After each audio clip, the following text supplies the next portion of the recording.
I have been to Thailand twice over the past 2 years, and I can understand why people think that it is expensive to experience Thailand, which it is expensive to get there. But part of the reason why I have rationalized going every year is because of how inexpensive it is once you get there.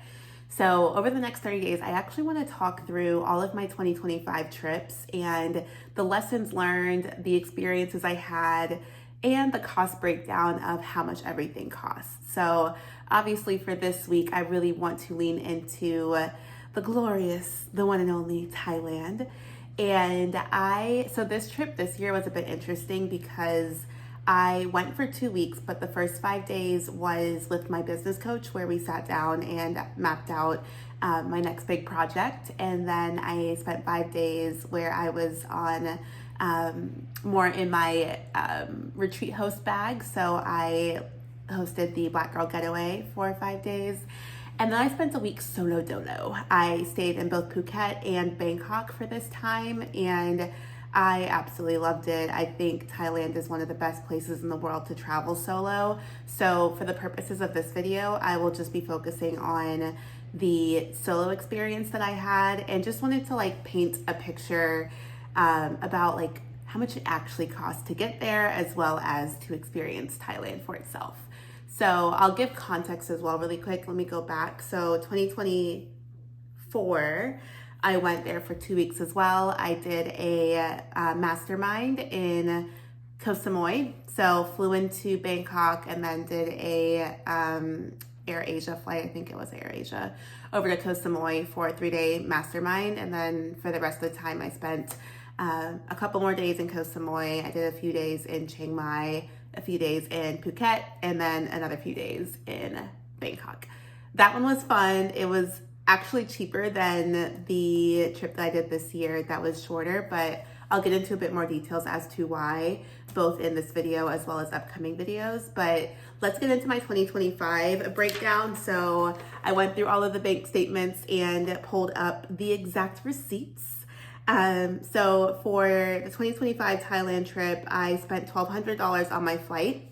Now I could have spent maybe $500, but I was strategic about wanting to pay for this flight in full because that's what got me to my gold medallion status for 2026.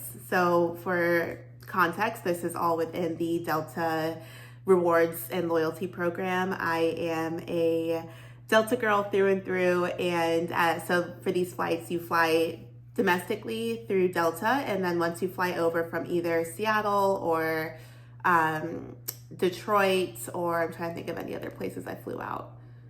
I think LAX also flies out to Seoul, but anyways, once you do that flight from the US to the next stop point, which is Seoul, South Korea, that's when things change over to Korean Air, which is a partner with Delta. So usually 2 out of 3 of the legs are either with Delta or Korean Air, and then they switch over. Anywho, so $1,200 was spent on the flight. And mind you, this is with Delta, so you can find other flights that are a bit cheaper than that, but I'll just go over my rundown. For hotels, this is just for everything else that I'll share here is just for the 1 week that I was doing solo travel. So for hotels for a week, I spent $500. This was actually way more than I had originally budgeted for. I made a big mistake when I was booking my hotel, and I'll get into that in probably the next video. But just know hotels was $500 for a week. Food was $200. Amazing food, amazing prices, amazing experience. Grab is their equivalent to Lyft or Uber. So for all of my Grab trips across both Phuket and Bangkok, that was $98.22, so round up to 100. Activities, so this was my spas, my massages, anything I did while I was in both Phuket and Bangkok, that came up to $300.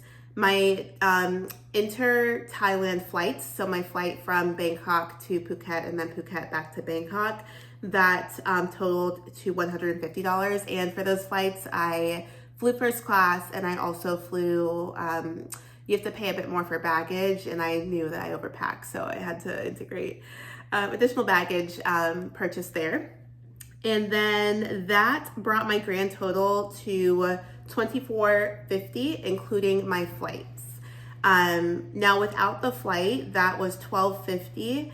And mind you, this is for 1 week solo traveling in Thailand, food, hotel, excursions, all of that included.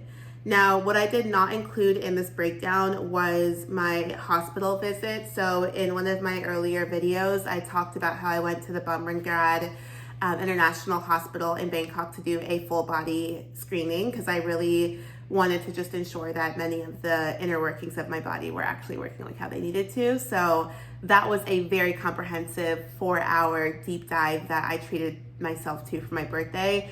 I did not include that in this just because the average person is not willingly going to the hospital to do a full body screen. So that is the financial breakdown. Again, like I think there were some issues. I think one with my hotel that I learned the hard way, it was a me problem, not a hotel problem. And then the flight, I could have used points towards cutting down the price to about $500, but I opted into doing paying in full so I can get my MQDs, I think it is, whatever one of the levers are that you need in order to qualify for gold medallion again. And then, enter country flights.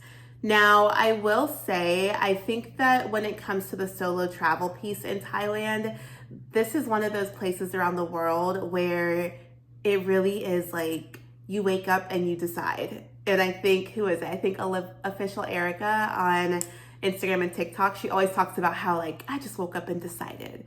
And some people have the luxury of doing that in the US, but with how inexpensive everything is, and how much access you have to just like exciting cafes and going to ride, or not, I shouldn't say ride elephants because we don't play that game. We are ethical over here.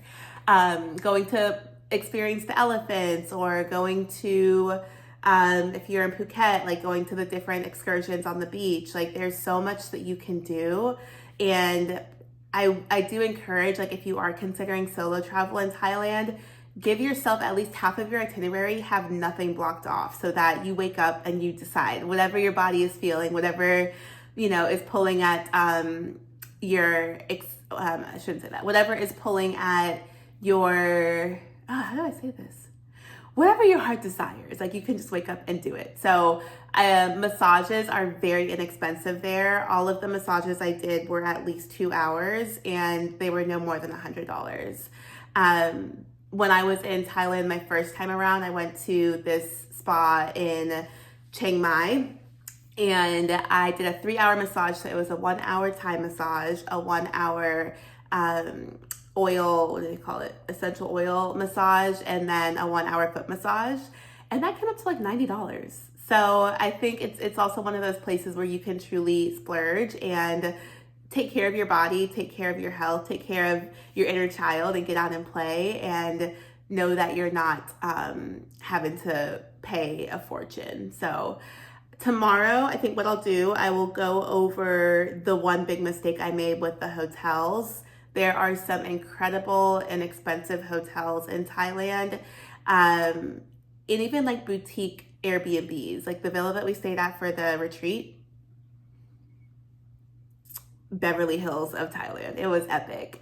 And I will say one beautiful thing about Thailand, while it is on the other side of the world, there are a lot of hotels that do align with what we see typically here in the US. So IHG is the hotel branch that I go through for like everything. Like all of my travel, I first look at IHG, see where their properties are and go from there. So I've stayed at a Kimpton in Thailand before. This year I stayed at the Intercontinental in Bangkok. It was stunning.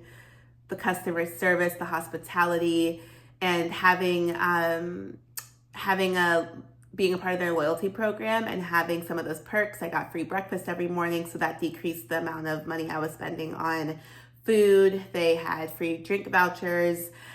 So that was cute. There's tons of Marriotts. I stayed at the JW Marriott last time I was in Bangkok. It was also stunning. I'm trying to think, Hilton. I can't say I saw a Hilton, but I'm sure that they had them out there as well. So That's another great thing is like, even if you, especially if you have those loyalty programs, or if you have status, I should say, with some of the loyalty programs here in the US, you can use those points towards your stay in Thailand. So part of the reason I was able to stay for 6 nights and only pay $500 was because a lot of my stay was actually used with my points that I had racked up throughout the year. So this is usually like my end of year like dump where I can use all the points that I've been saving throughout the year and then stay for a very, very, very low rate wherever I go internationally. So I'll stop there. High level recap over, my experience with planning the Thailand trip and like how I went about paying with points versus cash. And so tomorrow I will go through the one big mistake I made that cost me a couple $100s, but we still had a lovely time. So stay tuned for tomorrow's video. If you are looking forward to just being here along with me on the ride, be sure to subscribe and like this video so that you can get notified whenever the next one is posted. But until then, I'll see you tomorrow.